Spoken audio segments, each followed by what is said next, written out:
Hello, good morning, everyone. Can you hear me? Okay, so let's start. Okay, so today we will finish our discussion on the probabilistic methods. And then once we are done, I will also prepare homework 6 for you so that you can test your understanding of this topic. Okay, so we will look at the lecture slides, lecture 19. And then in particular, we will talk about these two new techniques. The first one is second moment method. So we are going to use variance as well to help us to do the to show existence of certain object or the non-existence of a certain object. Okay, so we will have the second moment method. So second moment means we are using the variance, right? Because we are using expected of x squared. And then we also have another way of showing this probabilistic method technique. We are going to use conditional expectation to help. We are going to use the same problem, but then demonstrate the technique with of showing a certain result with these two different methods. Okay, use the same problem, but then use two different methods. Okay. Okay, so let us take a look of the key theorem when we want to apply the second moment method. So here, let's see. So suppose that x is a non-negative integer valued random variable. Then the probability of x is equal to 0 will be less than or equal to the variance of x divided by the square of the expected value of x. So if somehow, if this value is strictly less than 1, then in that case, there must be some case that x is not equal to 0. Is that okay? So this is how we are showing existence. So let's take a look why this is correct.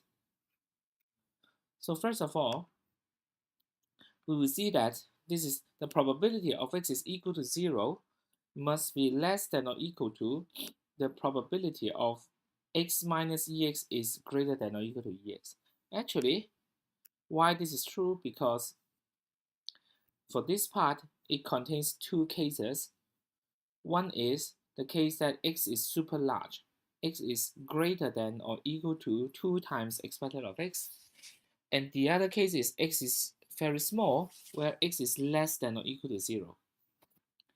Now, we see that when x is a non-negative integer random variable, then the chance that x is less than or equal to 0, it means that it is exactly x is equal to 0.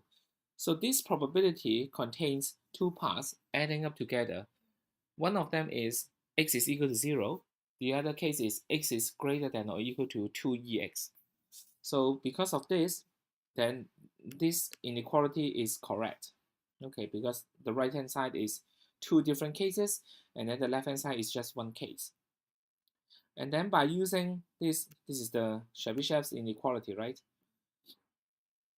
So we will see that if this is true, then it is less than or equal to the variance of x divided by the square of this part. So we will divide this. Now we have a remark.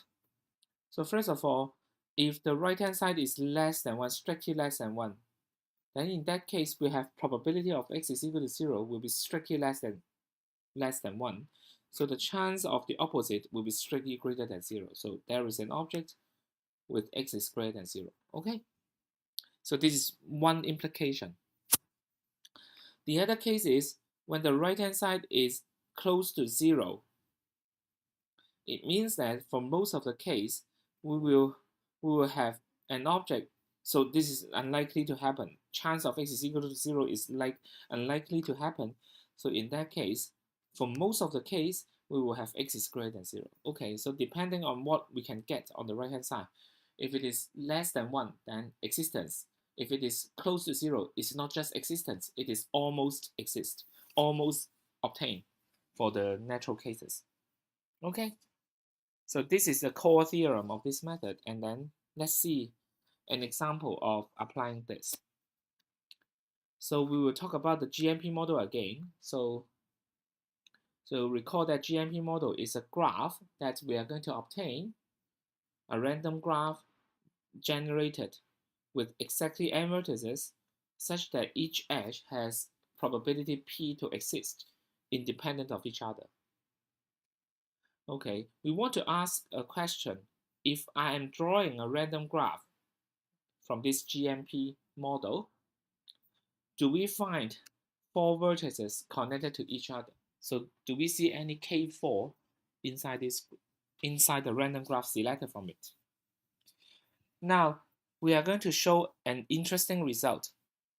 So we are going to give a certain bound f such that whenever p is much less than this f, that means that the graph has expected very few number of edges, then in such a case, we will not find a K4.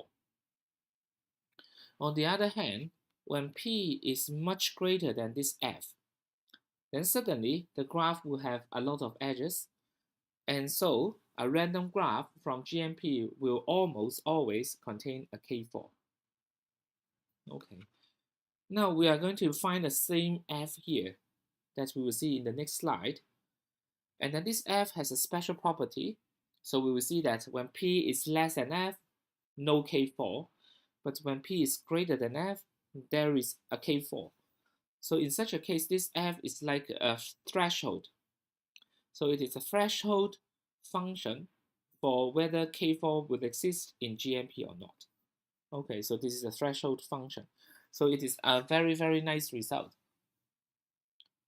Okay, the F that we are going to use is this value. So this is n to the power minus 2 over 3. So it is like, yeah. Is that okay? So it is 1 divided by n to the power 2 over 3. Okay. And then we will see that when p is at most this number, so when p is very small, then in such a case, the probability of G, that is randomly selected graph from this GMP will contain K4, will have a very small probability, epsilon, to happen. So it is true for any epsilon that we pick. So in such a case, it is highly unlikely to find a K4. So it doesn't mean that there is always no K4. But then normally, if we pick a random graph, then you don't see a K4. Is that okay?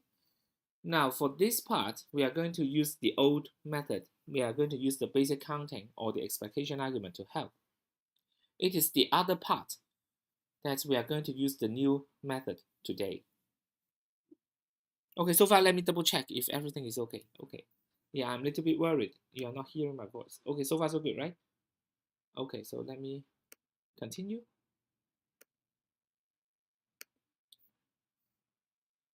Okay, so we are going to use the expectation or the basic counting. So let's consider all the possible ways of selecting 4 vertices inside the graph G. And we let xj to be an indicator that checks whether the 4 selected vertices will form a K4 in the graph G. So xj is an indicator, so it is equal to 1 if it is indeed the j subset of 4 vertices that we select forms a K4 in G and 0 otherwise. And then we want to find out what is the expected value of xj. It is very simple because it is an indicator. The expected value is equal to the chance that xj is equal to 1, and the 4 selected vertex forms a K4 when all the 6 edges are there. So it happens with probability p to the power 6. And then if we let x to denote the number of K4 in G, then we have expected of x is simply by linearity of expectation. There are n choose 4 ways of selecting 4 vertices. And then for each set of 4 vertices, there is a chance of p to the power 6 for K4 to appear. So in that case, expected of x is equal to the product of these two terms. N choose 4 is like n to the power 4. P to the power 6, because p is of little o of this number, so p to the power 6 cannot be that large. It is at most n to the power minus 4. So if you multiply these two together, it is little of 1. Then the expected x is of little o of 1. So this implies that x is of little of 1. So it implies that what? As n becomes very large, this little of 1 becomes very, very small. So we can see that for large enough n, we can have expected of x less than epsilon for some epsilon that we have chosen beforehand. Okay, we fix an epsilon so that when n increases, then we will eventually find expected of x less than epsilon. Okay. Now, because x is a non-negative integer, so expected of x, we have a formula that we can compute expected of x. So it is originally, the definition is like this. This is summation in the natural definition way, but then we can, we can just change it. Okay, yeah, we don't need to have an other interpretation, but we just change it and see that when we change this j to be 1, then it is greater than or equal to this one. Is that okay? Notice that when we do the summation, we have already considered that j is not equal to 0, because when j is equal to 0, then it is 0, so we don't need to compute that term. So in that case, we have this summation will be summation of all the cases where j is greater than or equal to 1. So it is okay to change j to be 1 and then make this greater than or equal to sign. And this summation thing is simply the cases of all the cases where x is greater than or equal to 1. So it is equal to this one. So what does that mean? This expected of x is the same of this expected of x. So in that case, we will have the probability of x greater than or equal to 1 will be less than epsilon. So let's see. So this is the case that G contains K4, right? The G contains K4 means that the X value will be greater than or equal to 1. Okay.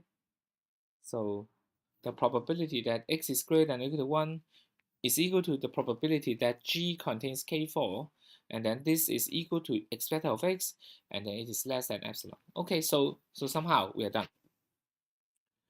So up to this point, there is nothing new. We are not using the new result, but next, let's see the opposite side, the other side. Now this time, we consider the p-value to be larger than the threshold function. So p is much, much greater than, so this little omega means much, much greater than, okay? N to the power minus 2 over 3. And then in that case, we just slightly change the argument, but then this time we show that the chance of G doesn't containing K4 will be really small. We are going to show that when there are many edges, so when P is large, then for most of the case, it must contain K4. The chance that it doesn't contain K4 will be really small. Okay, again, we use the same X to represent the number of K4 inside the graph G. And then we will apply the second moment method to help us. Okay, so we need to compute expected of X, and we need to compute the variance of X, and then we want to have these two, and then apply the Chebyshev's inequality. But before that, we are going to have a simpler result, because things that we are dealing now are not independent of each other. So somehow we want to have some way to simplify the problem. So we have this result. Suppose that we have y1, y2 up to ym, they are indicators, and then the big Y is the summation of these indicators. Then, no matter what happens, whether these indicators are dependent or not, we claim that the variance of big Y is less than or equal to the expected value of Y plus the summation of the covariance of yij, where I is not equal to j. Now notice that the covariance formula, you have a 2 here, so it is basically the same. When you have 2 times covariance of yij, we have the restriction that I is less than j. Here, we have I is not equal to j. That means that we will compute covariance of yij, and then we will also compute covariance of yjyi. And these two combined together with 2 times covariance of I, y, j. So it is basically the same as what we have learned before. So I'm just making things that looks more regular and beautiful. Okay. Okay, so let's see how we can get this result. So first of all, yj is an indicator, so that expected value of yj square is equal to the expected value of yj. So it's really simple. So you just compute this by, yeah. So we can, so what is this one? This one is equal to 1 square times the probability that yj is equal to 1 plus 0 square times the probability of yj is equal to 0. And then it is exactly equal to 1 times the probability of yj is equal to 1. So it is exactly equal to uyj. Is that okay? So this is a, just a recall. This is the property of an indicator. Now, variance of yj, by definition, it is the second moment minus the square of the first moment. Is that okay? So expected of yj square minus the square of expected yj. And because we are minusing a positive value, so in that case, if we ignore this one, we will make the term larger. So it is less than or equal to expected yj square. And then for this, it is equal to yj. Okay. Then in that case, variance of y is equal to what? So this is by the original definition. It's not original definition. This is the property of the variance in any case.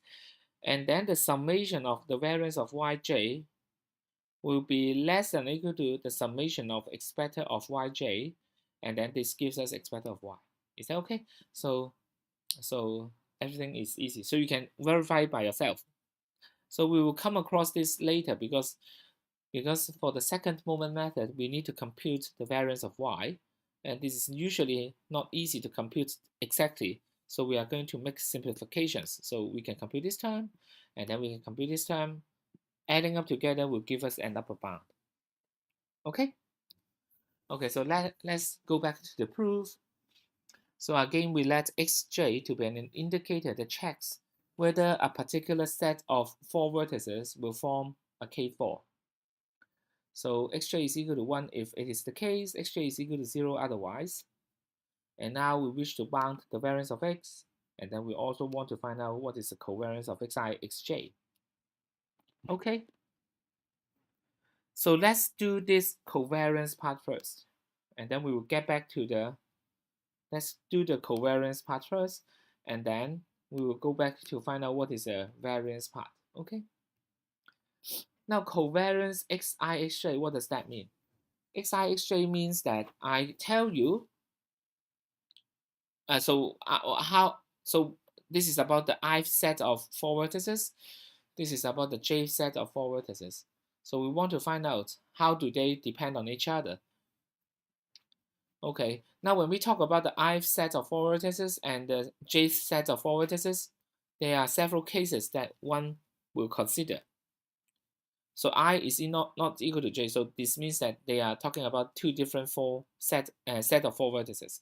So the 4 cases are these set of vertices from the ith subset and the j subset, they do not have any overlapping, so we call it case 0. So they share 0 vertices. The other case is there is one common vertex from this subset and this subset, so we call it case 1. And the other case is we have case 2, where these two subsets share 2 vertices, and then we have case 3, they share 3 vertices. Okay, so let us find out what is the covariance of xi, xj, because here, if you recall, we need to summation of, okay, not this one, but the second moment much earlier, yeah, much earlier. So in the second moment, we need to find variance of x, and somehow variance of x will later be dependent on the summation of covariance of xi, xj. So in that case, we want to check out what are the values of each case and then sum them all up. First of all, for case 0, in that case, whether xi is equal to 1 and xj is equal to 1, so whether these 4 vertices, they form a K4, and whether these four vertices they form a K4 will be independent of each other. So they are independent. So in such a case, the covariance of them is exactly equal to 0. So this is an easy case. But interestingly, for the case that they share one vertex, xi and xj are still independent. Yeah, because they just share a vertex, they don't share any edge. Is that okay? So in such a case, whether xi will form the set of four vertices for this ith group will form a K4 will not have any effect on whether the jth set of four vertices is forming a K4. So in such a case, these two terms are still independent. So again, the covariance of xij is equal to 1 in case 1. Now the next case will be case 2 when the two set of vertices share when the two subsets share two vertices. That means what? That means that they share an edge. Okay, they share an edge, then we will have a different story. So somehow, let us compute covariance of xi, xj using the alternative way of computation. We can always compute the covariance of xi, xj by finding expected of xi, xj minus the product of expected x, expected j, xj. So this is similar to how we compute variance, right? So the variance is expected of x squared minus the square of expected x. So here is expected xi, xj minus expected xi times expected xj. Okay, so here let's find out this term first. So what is expected xi, xj? So this is exactly the case where the chance that xi, xj is equal to 1. Yeah, because xi, xj takes on value 1 or 0. So the case that this is non-zero is when this is 1, this is 1, 1, 1. So this is the case that xi is 1 and xj is equal to 1. So we can express this by using the conditional probability. So probability of xj is equal to 1 multiplied with the probability of xi equal to 1 given xj is equal to 1. Now the latter part is super easy. We just focus on the j subset of all vertices. So it is equal to 1 with probability p to the power 6. This one is a little bit new, okay, telling that xj is equal to 1, and because xi, xj, they look at the same they look at four vertices with two shared vertices. That means that knowing xj is equal to 1, that means that there is already one edge guaranteed to appear in the four vertices in xi. So in order for xi to be equal to 1, we need the remaining 5 edges to appear. So in that case, it is p5. So altogether, p5 times p6, and it is equal to p to the power 11. And once we know this expected xi, xj value, the covariance can be computed by this formula, and it is less than or equal to this one because all these are non-negative. So expected value multiplied expected value is positive. So it is less than or equal to this one. Okay, and so we have this bound, p to the power 11. Okay, we have the last case before we can move on. Case 3 is the case where the ith subset and the j subset shares 3 vertices. So in that case, we use the same procedure as before. So we get this is equal to this one. This term remains p to the power 6, but then this one, because they share 3 vertices, then that means that knowing xj is equal to 1, we have already 3 edges guaranteed to appear in the ith subset of 4 vertices. So in that case, for it to be a K4, we need the remaining 3 edges to appear. So it is p to the power 3. So in that case, we have this one is equal to p to the power 9. And again, we have another bound. Covariance of xi, xj will be less than or equal to p to the power 9. Okay, now we have the covariance xi, xj computed. So we can find out what is the summation of them. Okay, so we will use this to get an upper bound for variance of x here first. Okay, so this is the simple result that we have demonstrated. Expected of x is easy. it is simply n choose 4 ways to get 4 vertices multiplied by p to the power 6, which is the chance that each of the 4 vertices will form K4. So this part is expected of x. And then we sum up the case for all I not equal to j, the value of covariance of xij. Now we don't need to add the case 1 and case 0 because they are all 0. So we can focus on adding the cases for case 2 and case 3. And for case 2, each covariance is less than or equal to p to the power 11. And for case 3, each of them is less than or equal to p to the power 9. So we get this formula. Okay, now we can now plug in the value. So this is n choose 4 times p to the power 6. This is how many? How many cases are there with case 2? So when case 2 happens, then we will need what? We will need the first subset of 4 vertices shares 2 vertices with the second subset of 4 vertices. So that means what? That means that we need to have n choose 6 ways to select the 6 vertices that we are looking at, and then among them, we need to choose like 6 choose 2 for the 2 vertices that they are in common. So that means that there are how many ways? There are order of n choose 6 ways. So we need order, that's already okay. And similarly for case 3, the 2 subsets of 4 vertices share 3 vertices. That means that we need to select 5 vertices, and then among 5, we need to select which 3 are the common vertices. So there are n choose 5 ways multiplied by 5 choose 3. So it is order of n choose 5. Okay. And then we can make each of these terms larger by multiplying with something to make it into n to the power 8 and p to the power 12. So for the first one, it is n to the power 4, p to the power 6. So we are going to multiply n to the power 4, p to the power 6. Is that okay to get this one? This is n to the power 6, p to the power 11. So we are going to multiply with n to the power 2, p.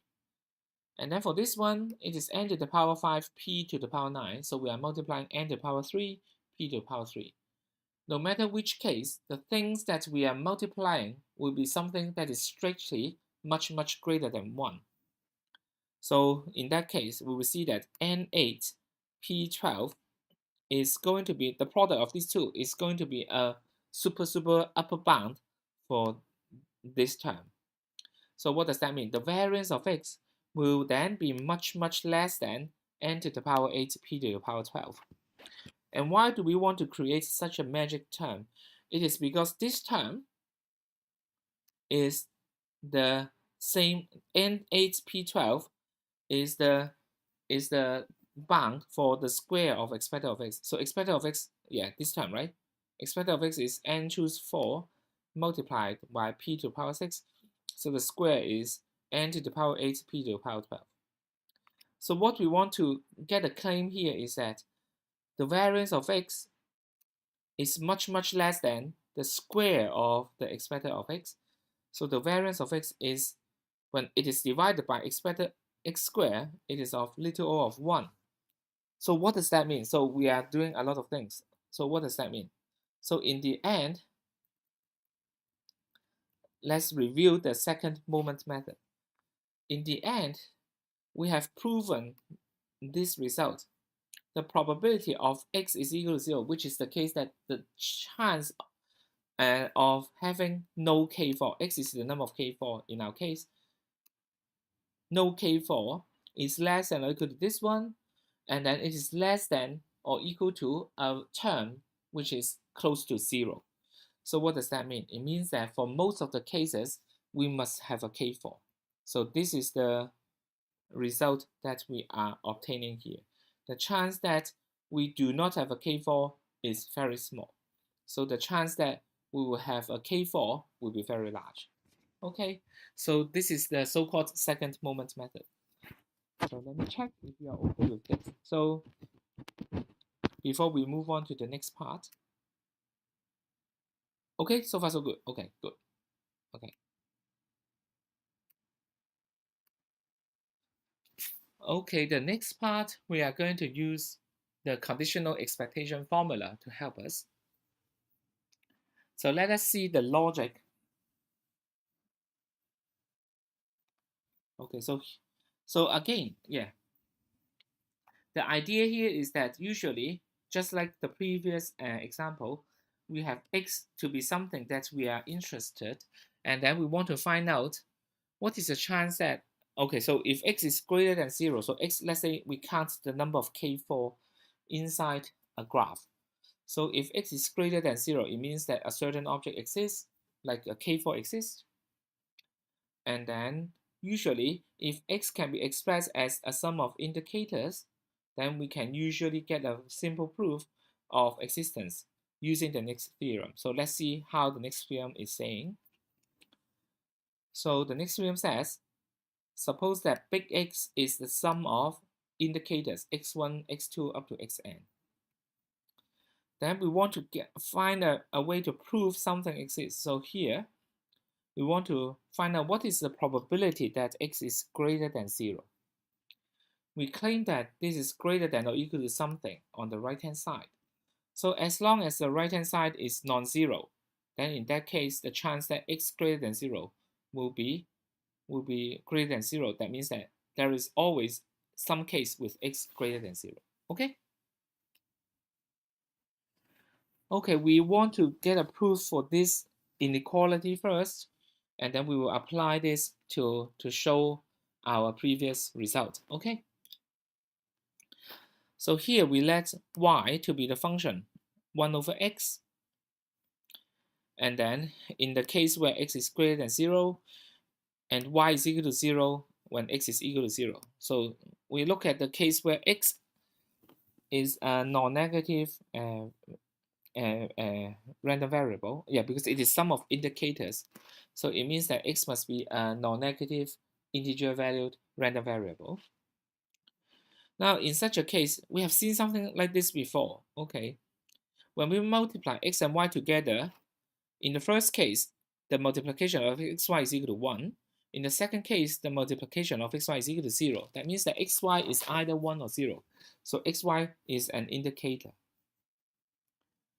The chance that x is greater than 0 is exactly the case that y is equal to 1 over x. This case happens. It is exactly the case that probability of xy is equal to 1. So in this case, this is an indicator, so it is the case that it is equal to x beta of xy. So we have established the connection between x greater than 0 with expected of xy. Okay. Okay, let's see what we can do next. Okay. Now, expected of xy is simply equal to, so this is the linearity of expectation, right? So because expected of x can be expressed as x1 plus x2 up to xn, and then it's multiplied with y, so it is equal to the summation of expected of xjy. Is that okay? So this is simply the linearity of expectation. And then, okay, we find out what is the value of expected xjy. So this is the conditional expectation formula. So expected of xjy can be expressed as the weighted sum of the conditional expectation value. So we have some chance that xj is equal to 1. We multiply with the corresponding expected value of xjy. There is some chance of xj is equal to 0, and then we multiply with the corresponding conditional expectation when xj is equal to 0. Okay? And so, because the second term xj is equal to 0, it means that xjy will be 0. So this term will be gone. So we can suddenly simplify this to retain only the first part. And if we retain the first part, then we will see that xj is equal to 1, then we can simply plug in xj is equal to 1 here because it is given xj is equal to 1. So suddenly we have the simplification like this. Okay. And now what is y? Recall that y is defined to be 1 over x. So we will now plug in 1 over x here to represent y.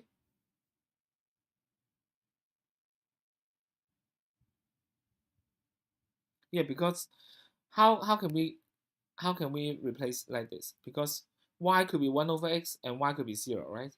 But then here, given that xj is equal to 1, then we will see that the big X must be greater than or equal to 1. So in that case, y must be non-zero. So y can be replaced by 1 over x.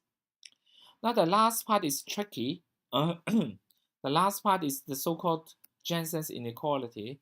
It says that if we have a function of x such that it is convex, then f of expected of x is going to be related to expected of f of x. So for a convex function, then f of, so the f of, yeah, so this is a relation. So somehow you can check it. So somehow this is expected of 1 over x. We will be changing it to 1 over expected of x. So somehow expected of 1 over x is related to 1 over expected of x. Okay, so somehow we get this formula. And then, yeah, I don't know how to prove this Jensen's inequality, but then let's take it for granted and then let's say this is true. So we get this result. Okay, later we will apply this as a theorem, and then so somehow when we want to determine what is the probability of x is greater than 0, we first compute something on the right hand side and then make a corresponding judgment. Okay, now let's get back to the same problem as we were showing. So we are going to find out to show that so first of all, when the number of edges is very few, when p is very small, we are going to use the basic counting, so we don't need today's method. So what we are going to show here is what happens if there are many edges. So if p is a large value, then how can we show that it must always be a K4? So now let's fix the notation. So all these notations are the same as before. X represents the number of K4 in the whole graph. Xj represents for a particular set of 4 vertices, whether they form a K4 or not. Okay, and then X is the summation of these terms. That's it. Okay. Now we are going to somehow relate the left-hand side with the right-hand side. So we will need to compute the probability of xi is equal to 1 and also compute what is the expected value of x given that xj is equal to 1. Yeah, we are going to find out these terms. So first of all, the chance that xj is equal to 1, it means that all the 6 edges are there. So it happens with probability p to the power 6. And next, we want to find out this value. This is a key value that we need to find out. Okay, expected of x given xj is equal to 1 can be expressed as this one because of the linearity of expectation. So this is the summation of all the xk, expected of xk, given that xj is equal to 1. So we fix the j, but then we add up all the k's of expected of xk. Okay. Now this xk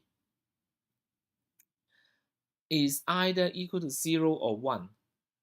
So this is an indicator. So this expected value can be written as the probability of xk is equal to 1 given xj is equal to 1. Okay, and somehow these are simple things we can check now.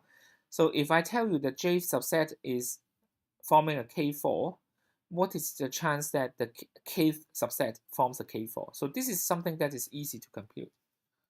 Much easier than the previous slides. Okay, so what is this value? So here we have no condition. We have k equals to 1 up to n choose 4. That means that we will also come across xj somehow as one of the term here. So instead of having just 4 cases, we have 5 cases to consider.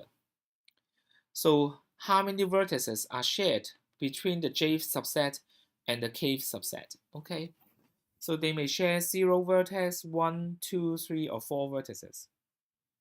Okay, for each of these cases, what is the corresponding probability? Okay, so if they share 0 vertex, the probability will be p to the power 6. share one vertex, p to the power 6, share two vertices, that means that they have one common edge. So in that case, the chance that xk is equal to 1, I need the remaining 5 edges to be there. So it is p to the power 5. Share three vertices, that means that they are sharing 3 edges. So it means that I need the remaining 3 edges to be there, p3. And then share 4 vertices, it means that xj is really, j is equal to k. It means that we are talking about the same subset. So the value of this probability is equal to 1. If I tell you that xj is already equal to 1, the chance that xk is equal to 1 must be 100%. So it is 1. Okay, so we get this. But remember, this is the individual cases, and then we need to sum up all these cases together. We need to sum up all the probabilities. So we will still need to find out how many cases are there for j and k to share 0 vertex. So it is this. So we fix xj. So we fix the 4 vertices in the j subset. So in order for the k subset to share 0 vertex, we need to choose 4 vertices from the remaining n minus 4 vertices. Okay, so this is the case. Sharing 1 means that I need to select one vertex from the j subset to be the shared vertex, and then from the remaining n minus 4, I need to pick 3. So this is 6. The case for sharing 2 vertices is I need to select 2 vertices from 4 to be the shared vertex, and then from the remaining part, I need to select 2. So the third part here, another case is when they share 3 vertices, I need to select which 3 vertices are shared. So there are 4 cases. And then from the remaining n minus 4 vertices, I need to pick 1. And finally, there is just one subset that shares exactly the same 4 vertices as xj. So there's just 1. So it is actually 1 times n minus 4 choose 0. Okay, so it is 1. Okay, then in that case, we have all the terms here, and it is equal, so we can compute the expected of x given xj is equal to 1 can be expressed as this one. We just use the previous slide to add them up together by brute force. Okay. So we will see what? Okay, so we will see that this is actually the dominating term. So there are n choose 4 here. So n to the power 4 times p to the power 6. And then this term is less. This is only n choose 3. So n to the power 3 times p to the power 6. It is much, much less than this one. This is even smaller. This is p to the power 5 multiplied with n squared only. So it is small, and this is small, and this is small. Okay, so the dominating term is actually here. This is n to the power 4 multiplied with p to the power 6. Is that okay? And on the other hand, okay, so we have this formula, the core lemma here. So we now plug in, okay, we will see that the probability of xj is equal to 1 is the same for every different j. It is n to the power, it is going to be p to the power 6. So when we add things here together, it is going to be n to the power 4 multiplied with p to the power 6. Is that okay? So n choose 4. There are n choose 4 ways to select 4 vertices. Multiply with p to the power 6. And they are divided by the same denominator.